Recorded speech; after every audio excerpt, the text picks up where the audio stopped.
Hello everyone, this is Lata Akala. In this video, we are going to study about the fourth whorl of the flower, that is the gynoecium.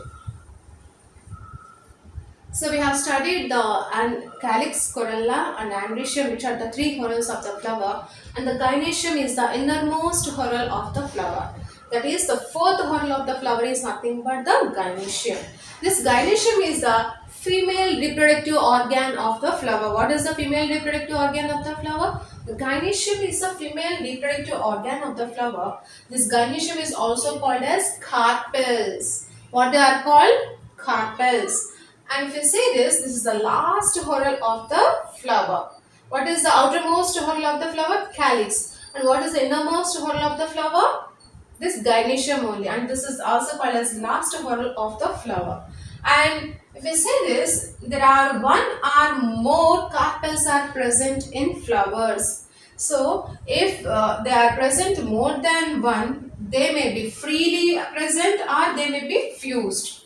The carpels, if they are more than one present, those carpels they may be fused together or they may be freely present. If the carpels are free, without fusion, they are called as apocarpous. Apocarpous means the carpels are present more than one member, but they were not fused, that is free. Example, lotus and rose. And if the carpels are present more and they all fuse together, and that condition is called as syncarpous condition. What is that condition is called as? Syncarpous condition, which is seen in mustard and tomato. In which plants it is present? In mustard and tomato. There is a fused condition. The fused carpels are present. And if you see the structure of the flower, there are three parts. If you see the structure of the gynoecium, there are three main parts are seen. They are ovary, style and stigma. What are the three parts? Ovary, style and stigma. This is ovary, style and this is stigma. If you see the ovary, this ovary consists of one or more ovules. They may contain a single ovule or more than one ovules are present, and these ovules are attached to the ovary by means of a cushion-like structure called as placenta. Here what is present? Here in this the placenta is present, which is a cushion-like structure. So by means of this placenta, these ovules they are attached to the ovary. So what is the placenta? The ovules attached to the placenta inside the ovary. And these ovules, after fertilization, when they get matured, these ovules they develop into seeds. The seeds are nothing but the matured form of the ovules. And they contains, the ovary they contains one or more chambers. Inside the ovary there are chambers are present. Those chambers are called as loculi. So these loculi they may be one or more than one are present. If the two chambers are present, that is called as bilocular condition. There are two chambers, that is called as bilocular. If there are three chambers are present, that is called as trilocular condition. In this locule only the ovules are born. Okay, and this ovary wall, say this ovarian wall after maturation that develops into the fruit. Fruit is coming from the ovary only, the matured form of the ovary. After fertilization, the matured form of the ovary that develops into the fruit or pericarp. Fruit or the pericarp. The outermost layer of the fruit is called as pericarp. So that ovary is nothing but the pericarp of the fruit, and the seeds or ovules that develops into the seeds.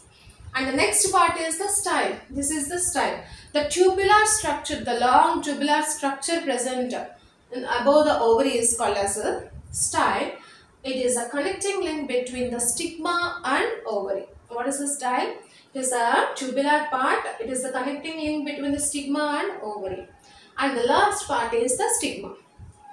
Here, the tip of the ovary is called as stigma, or the opening of the ovary is called as stigma, and it is the receptive organs for the pollen grains. So what it is receiving? It receives the pollen grains into the ovary. So where these pollen grains will come? From the anther. So during the pollination, the pollen grains from the anther reaches to the stigma. Here in the stigma, they enter into the pollen grains, they form the pollen tube. By means of that pollen tube, the male gametes will reaches the ovary and fertilization takes place. Here, what is the stigma? It is called as receptive organ for what? Receptive organ for the pollen grains during the pollination process. So after fertilization, the ovary develops into fruit and ovules develops into the seeds. This is about the gynoecium. Once again, we'll repeat the parts of this gynoecium. What is the gynoecium? Is called as female reproductive organ.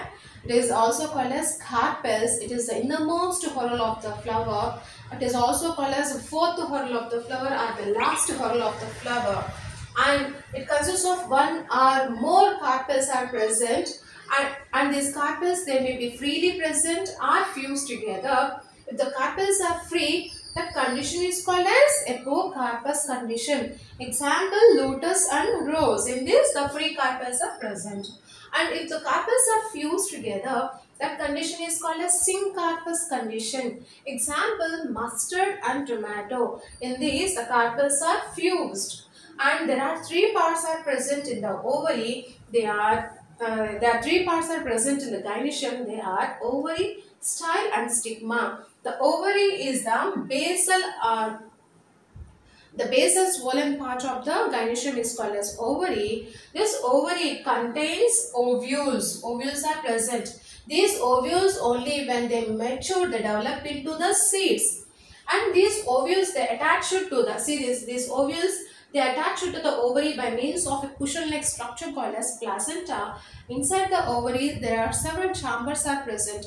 There may be one chamber is present, or there may be two or three or more, number of chambers are present. These chambers are called as loculi. If there are two chambers are present, it is called as bilocular condition. If there are three chambers are present, they are called as a trilocular condition.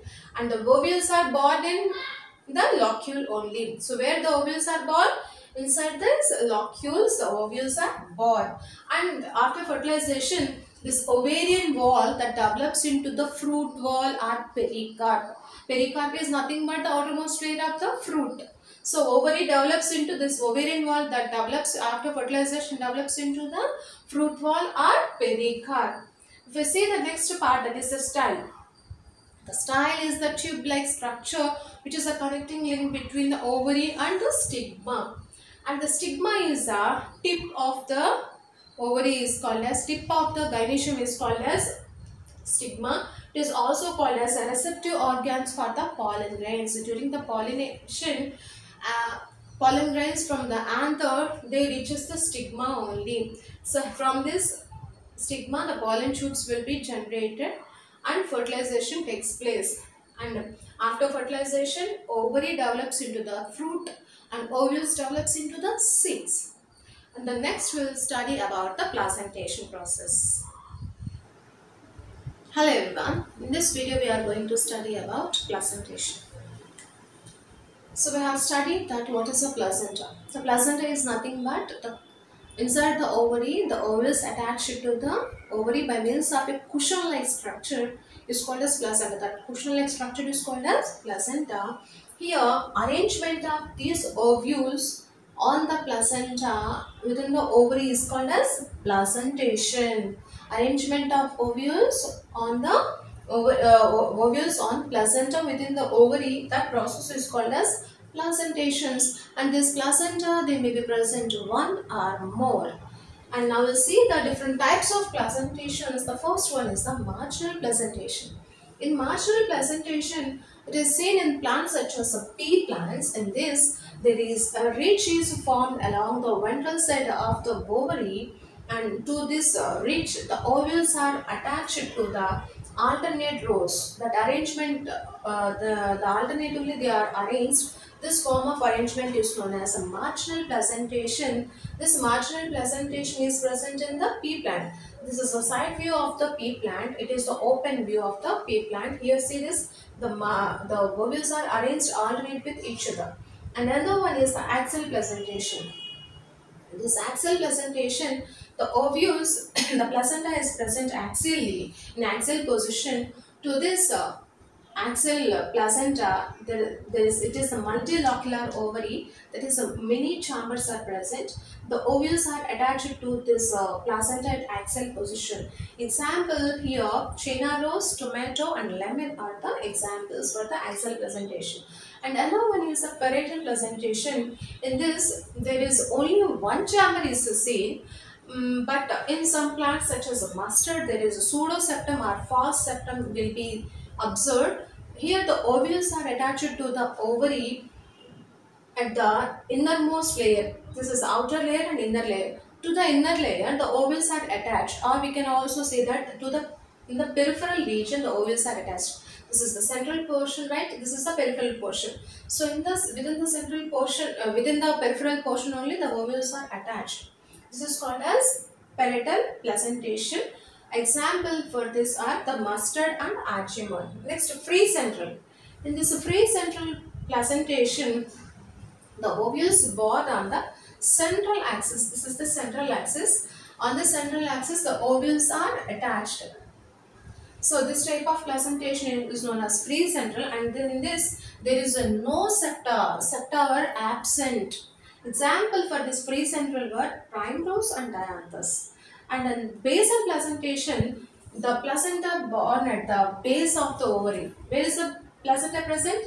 Placenta was developed at the base of the ovary, and the ovule, a single ovule was born inside the placenta. That is called as basal placentation. Examples for this basal placentation was sunflower and marigold are the two examples here. Once again we will revise this. What is the placentation? The ovules attached to the ovary by means of a cushion-like structure called as placenta, and the arrangement of these ovules on the placenta is called as a placentation. And there are one or more placenta are present, and the placentations are of various kinds. The first one is the marginal placentation, which is seen in the pea plant, where ridge develops at the ventral side of the ovary. On this ridge, the ovules are attached in alternate fashion. This is called as marginal placentation.